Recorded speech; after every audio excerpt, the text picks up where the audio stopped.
दिनों जंगल में चोरियां कुछ ज्यादा ही होने लगी थी। किसी भी पक्षी का भोजन ना बचता। सभी पक्षी भोजन चोरी हो जाने की वजह से बहुत परेशान थे। कबूतर यार, आज तो कमबख्त चोर मेरी मिर्ची भी चोरी करके ले गया। भला लाल मिर्ची उस चोर के किस काम की? यार तोते, ऐसे भी तो हो सकता है कि वो चोर कोई तोता ही हो और वो मिर्ची चुरा कर खा गया हो। हाँ यार कबूतर, ये तो मैंने सोचा ही नहीं। तोता और कबूतर बैठे ऐसे बातें कर रहे थे कि वहाँ चिड़िया भी आ जाती है। तोते भैया, आप क्यों रो रहे हैं? चिड़िया बहन, आज रात कोई चोर मेरी मिर्ची चोरी करके ले गया। मैं भूखा हूँ, मैं रहूँ ना तो और क्या करूँ? तोते भैया, मेरे पास ये कुछ दाने हैं, इनमें से कुछ दाने आप रख लें। तोते खा लो ये दाने ही, क्या ऐसे भूखे रहोगे? नहीं चिड़िया बहन, मुझसे ये दाने नहीं खाए जाते।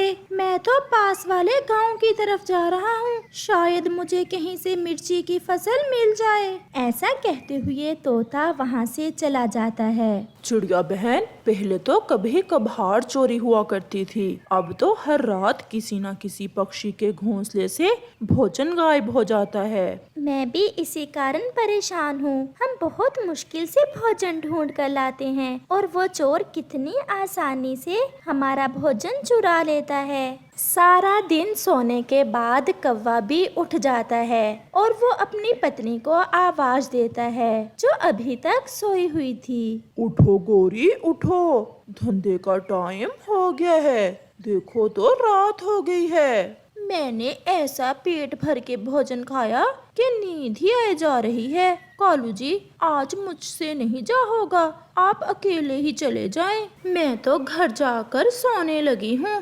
परंतु गोरी, आज रात जाऊं कहाँ, इतना तो बताती जाओ।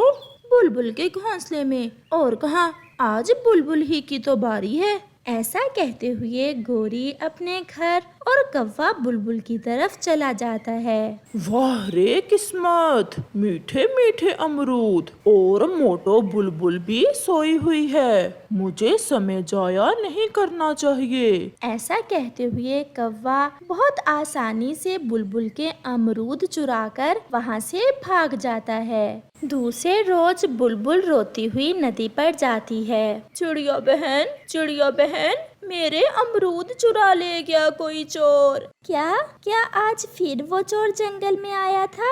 2 अमरूद थे मेरे पास, मैंने रखे थे कि सुबह नाश्ते में खाऊंगी। जैसे ही सुबह मेरी आंख खुली तो मेरे घोंसले में कुछ भी ना था। ऐसा कौन हो सकता है? वो तो कोई ऐसा जालिम चोर है, जिस घर में जाता है कुछ भी नहीं छोड़ता, सब उठा कर ले जाता है। और फिर कौवा और कौवी फिर से पेट भर के पहाड़ों पर जाकर सो जाते हैं। वो दिन में सोते और रात में पक्षियों की चोरियां करते। ऐसे उन पर किसी को शक भी न जाता था। उस रात वो चिड़िया के घर की तरफ जाते हैं। वो पति पत्नी दोनों छुपकर चिड़िया के घर खिड़की में से देखते हैं। कालू, तुम यहीं बैठो, मैं जाती हूँ। ऐसे गोरी चिड़िया के घर में घुस जाती है और चिड़िया का सारा ही भोजन उठाकर भाग जाती है। वो सीधे अपने घर जाते हैं और जाकर मजे मजे से भोजन खाते हैं और सो जाते हैं। चिड़िया जैसे ही सुबह उठती है, उसकी तो जान ही निकल जाती है। कुकू उठो, उठो कुकू, हमारे घर में चोरी हो गई है। कोई चोर हमारा सारा भोजन उठा कर ले गया है। मम्मा चोर, आज चोर हमारे घर में भी आ गया। मम्मा, अब तो उस चोर को पकड़ना ही पड़ेगा। अगर वो चोर ना पकड़ा गया तो सभी पक्षी भूखे ही रहेंगे और वो चोर सबका भोजन चुराता रहेगा। कुकू बेटा, परंतु हम कैसे पकड़ें उस कमबख्त को? आता भी तो गहरी रात में है, जब हम सब सोए हुए होते हैं। मम्मा, मैं पकड़ूंगा, मेरे पास इसका एक उपाय है। बस आप यही समझें कि आज रात वो चोर पकड़ा जाएगा। ऐसा कहते हुए कुकू अपने घर से निकलता है। वो अपने दोस्त के पास जाता है। तिलू तिलू यार, आज रात आप मुझे अपना सीसीटीवी कैमरा तो दो। CCTV camera? वो क्या करोगे आप? यार तिल्लू, हमारे जंगल में कोई चोर घुस आया है, सभी पक्षी बहुत परेशान हैं और आज तो वो चोर हमारे ही घर का सफाया कर गया, सारा ही भोजन चुरा ले गया वो चोर। फिर कुकू अपने दोस्त से सीसीटीवी कैमरा लेकर वापिस आ जाता है। मम्मा, आप ये बताएं कि आपके ख्याल में वो चोर आज कहाँ चोरी करेगा? मुझे पूरा विश्वास तो नहीं है, मगर हो सकता है आज वो चोर कबूतर के घर में जाए, क्योंकि बुलबुल तोता की चोरी तो हो गई, अब बारी तो कबूतर की ही बनती है। फिर कुकू तुरंत वहाँ से जाता है और कबूतर के घर के सामने वाले पेड़ पर सीसीटीवी कैमरा लगा देता है और वापस घर आ जाता है। मम्मा, मैंने कबूतर अंकल के घर के बाहर सीसीटीवी कैमरा लगा दिया है, आज तो वो चोर पकड़ा ही जाएगा। कुकू बेटा, क्या सीसीटीवी कैमरा से सब पता चल जाता है? मम्मा, आप अब आराम से सो जाएं और फिर सुबह देखना, मैं आपको चोर दिखाऊंगा कि कौन है हमारे जंगल का चोर। रात भी हो जाती है, कौवा और कौवी भी उठ जाते हैं। वो जल्दी जल्दी कबूतर के घोंसले की तरफ जाते हैं। कबूतर सोया हुआ था और गोरी आहिस्ता से कबूतर की आंखों में देखती है और फिर कौवा चुपके से कबूतर के फल उठाता है और वो दोनों भाग जाते हैं। दूसरे रोज कुकू सब पक्षियों को इकट्ठे करता है और उन्हें सीसीटीवी कैमरे की वीडियो दिखाता है। तो ये काले कौवे हैं, चलो दोस्तों हम उन्हें सबक सिखाते हैं जाकर। फिर वो सब पहाड़ों पर जाते हैं जहाँ कौवा और कौवी सोए हुए थे। काले कौवे कहेंगे, हम भी कहें, ये चोर कौन है? कौवा और कौवी भी उठ जाते हैं। क्या हुआ? आप सब यहाँ क्यों? अभी बताते हैं। और फिर सब पक्षी कौवे और कौवी की खूब पिटाई करते हैं और उन्हें मार मार कर जंगल से निकाल देते हैं। चिड़िया, तोता और कबूतर उस जंगल में नए आए थे। वो अपने लिए घोंसला बनाने के लिए किसी सुरक्षित पेड़ की तलाश में थे। उड़ते उड़ते उन्हें एक घर नजर आता है। वो सब वहाँ चले जाते हैं। चिड़िया उस घर के दरवाजे पर दस्तक देती है।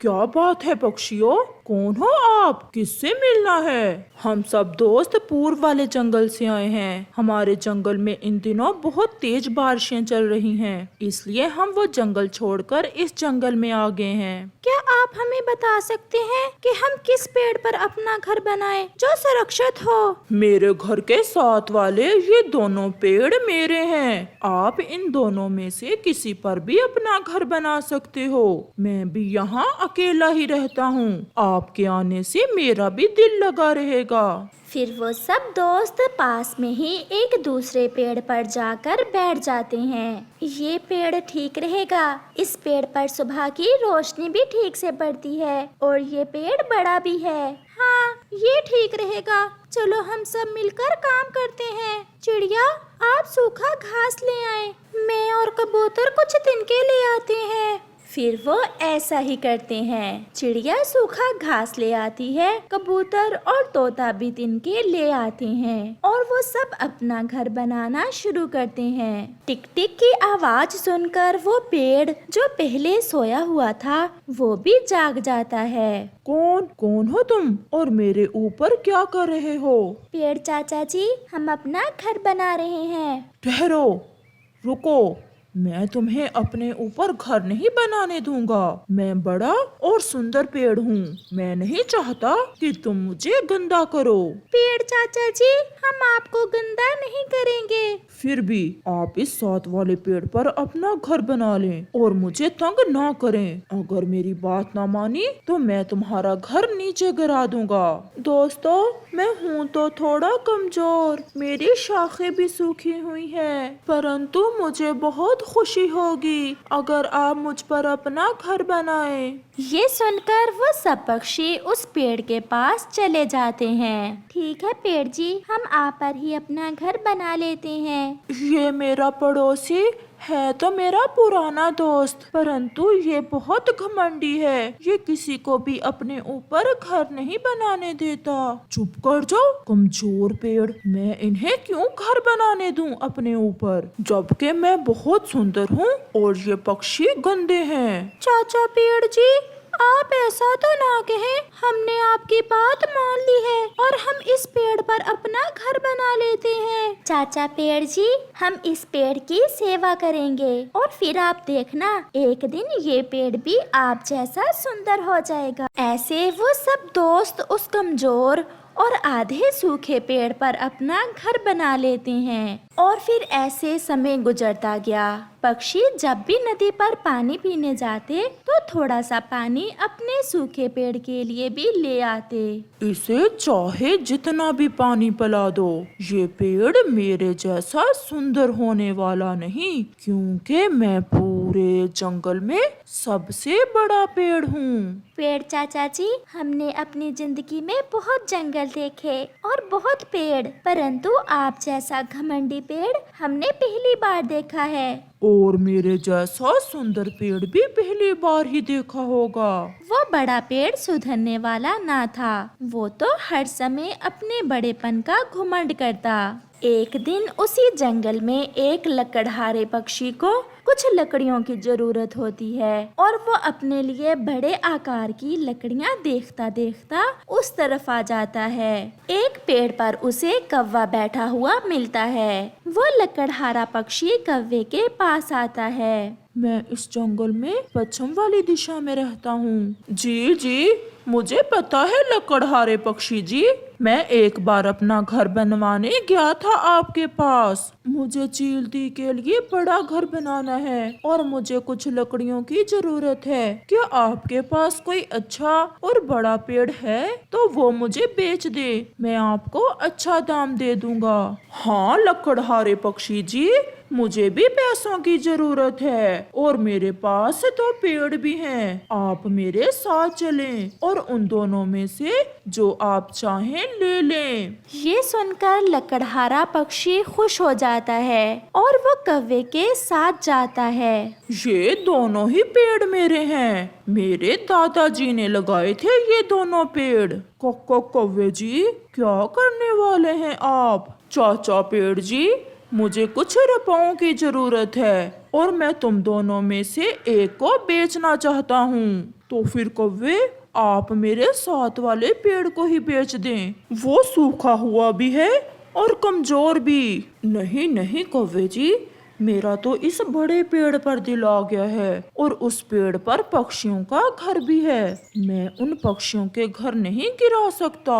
ऐसे कौवा पैसे लेकर वहाँ से चला जाता है और वो लकड़हारा पक्षी अपना कल्हाड़ा चलाता है और उस बड़े पेड़ को काट लेता है। वो पेड़ रो रहा था और उसे एहसास हो रहा था कि अगर उस दिन वो उन अजनबी पक्षियों को अपने ऊपर घर बना लेने देता तो शायद आज वो बच जाता।